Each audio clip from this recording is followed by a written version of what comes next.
Straight ahead on Valley News Live at 10, the Minneapolis police chief is speaking out after Derek Chauvin was attacked on Friday. Plus, more hostages were released from Hamas today, including Americans. We'll hear from the president about the release. And many parts of the Red River Valley saw some snowfall this morning. We'll tell you how much snow we saw in just a few minutes. Valley News Live at 10 starts right now. This is Valley News Live at 10. Good evening and thank you for joining us. I'm Zoe Jones. One woman is dead and 3 people are left injured after a single rollover crash just 5 miles east of Dickinson, North Dakota. According to officials, a GMC Sierra was traveling westbound on I-94 around 8:15 p.m. just yesterday. The 59-year-old male driver lost control of the vehicle on the snow and ice covered road. The vehicle then entered the north ditch, which caused the vehicle to roll over several times. Officials say a 59-year-old female passenger in the back seat was ejected from the vehicle. It is unknown at this time if she was wearing a seat belt. She was pronounced deceased on the scene as well. The other 2 occupants of the vehicle were a 29-year-old female and a 7-year-old male. All occupants were from Dickinson. All other occupants were transported to the hospital in Dickinson for their injuries, and the crash remains under investigation by the North Dakota Highway Patrol. Switching gears, it was very windy this morning and it's starting to get cold out there, especially with the snow on the ground. Let's send things over to First Alert Storm Team Shelby Ebertowski for a look at our current conditions. Shelby? Well, Zoe, like you said, a lot of areas saw that snow, especially up in the Northern Valley where Grand Forks. You can currently see some snow on the ground, but we didn't expect much and we didn't receive much either. Taking a look at the snowfall. Now, some areas where you see that lighter color, that's where we had anywhere from traces of an inch to up to even ½ an inch, like how we saw here in Fargo and even up in Grand Forks with just over ½ an inch as well. Now, where you see that lighter blue color, that's where we saw greater than an inch, and that was very isolated as well. Now, taking a look at that satellite and radar, we're still tracking some cloud coverage, and with that, we're still tracking a few flurries just in that Barnes County area and just past Bismarck. But our temperatures are going to be the main story tonight. A lot of us, if not most of us, are in those single digits, feeling like our wind chill temperatures are in those negatives. Feels like -8 in Detroit Lakes and Fergus Falls, and even -6 up in Langdon. And Zoe, these cold temperatures are going to stick around overnight tonight, and some may even feel like -20 below tomorrow morning, but I'll have that forecast for you coming up here in a few moments. All right, thank you so much, Shelby. Well, the snowfall over the weekend has led to some slick roads across Minnesota and North Dakota, causing several crashes and spinouts. According to the Minnesota State Patrol, there were 114 crashes statewide between 4 p.m. on Saturday and 1:30 p.m. on Sunday. 19 of those crashes resulted in injury. None were fatal or severe, the patrol said. Additionally, 66 vehicles spun out or left the road, and 1 semi jackknifed. 3 people are left with non-life-threatening injuries after a 2-vehicle crash in Becker County. According to officials, at around 10:20 p.m. on Saturday, a 2010 Chevrolet Silverado being driven by 59-year-old Jeff Hanna of Fargo was going east on Highway 10. Hanna had 1 passenger in his vehicle. At the same time, a 2008 GMC Yukon being driven by 43-year-old Andrew Skirkick of Detroit Lakes was going west on Highway 10. The vehicles collided near the intersection of Highway 10 and Airport Road. Officials say alcohol is not believed to be a factor in the crash. All 3 of the individuals were treated for non-life-threatening injuries. The North Dakota Highway Patrol has released the name of the 71-year-old driver that was killed in a fatal accident just yesterday. They also released a correction from their press release. The driver was identified as Dwayne Kirkovich of Lisbon, North Dakota. He was driving a Jeep Grand Cherokee when he crossed the center line and hit a semi head-on. In the initial press release, Highway Patrol stated that there was a passenger in the Jeep. That's now been corrected, that individual was not injured and he was actually the semi driver. Bison Nation is currently mourning the loss of one of their former players. NDSU head coach Matt Entz opened up at his post-game press conference, letting people know about the passing of a former player, Reed Ryan. Coach Entz said Ryan had suffered from cardiac arrest on Tuesday. Coach Entz said the team played with heavy hearts during their game. Our team had a bunch of heavy hearts yesterday. It's unique when you talk to kids, some of the toughest kids and they don't know how to respond to it. So, but I felt like I know it's out there in social media. Want the Ryan family to know that Bison Nation, especially the Bison football team, is thinking of them. So.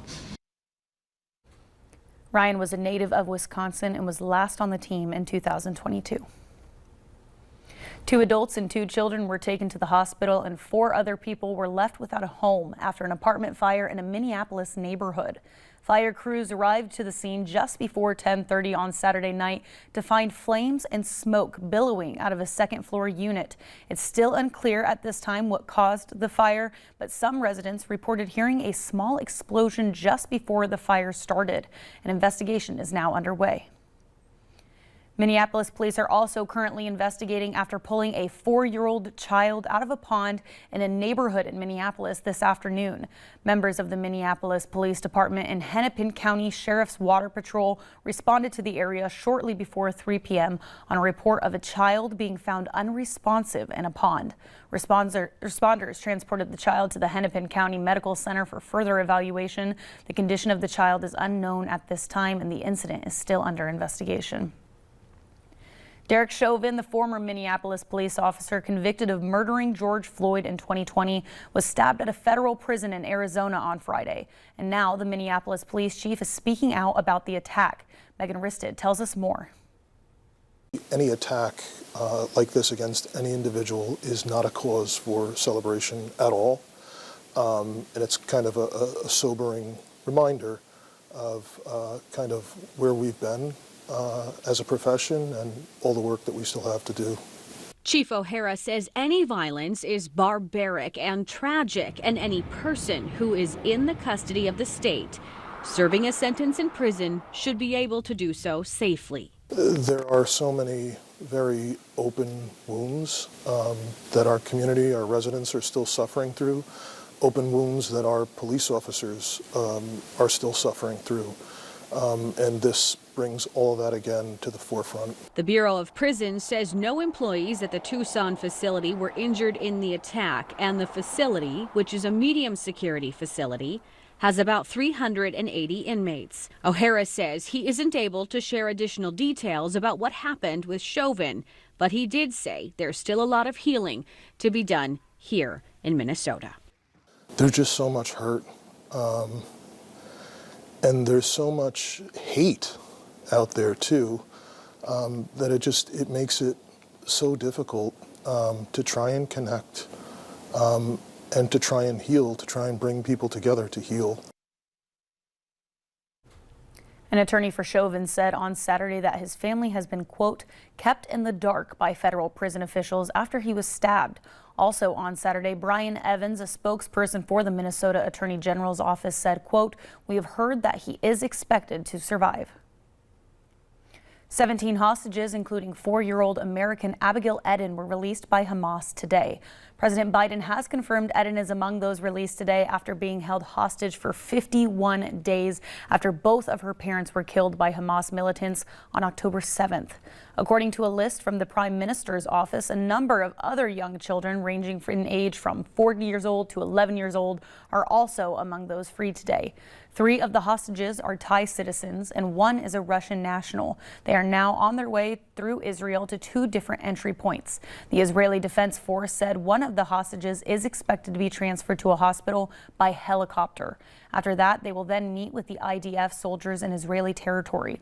The spokesman for Qatar's foreign ministry said on social media platform X that Israel released 39 Palestinians, all of whom are minors from Israeli prisons. President Joe Biden spoke about the hostages released, especially Abigail, at a press conference in Massachusetts. We've seen this is the day-by-day approach, hour-by-hour process. Nothing is guaranteed, and nothing is being taken for granted.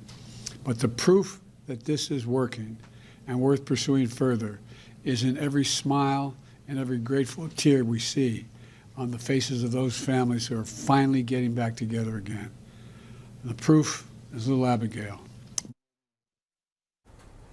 And although many are pleased with the amount of hostages being released on both sides, protesters are still demanding a permanent ceasefire in Gaza. We've seen protests across the nation, and today they shut down one of the most traveled bridges in New York City.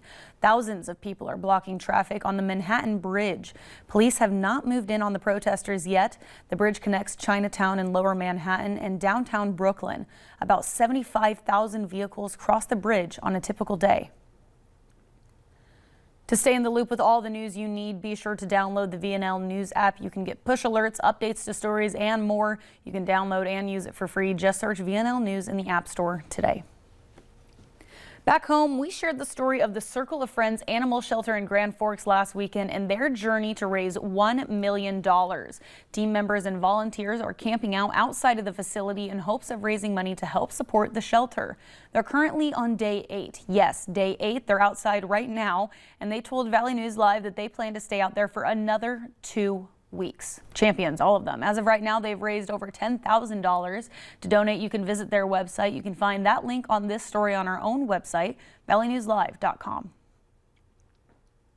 Later on Valley News Live at 10, TSA is predicting that today will break travel records as people are heading home after the holidays. We'll have the details in just a few minutes.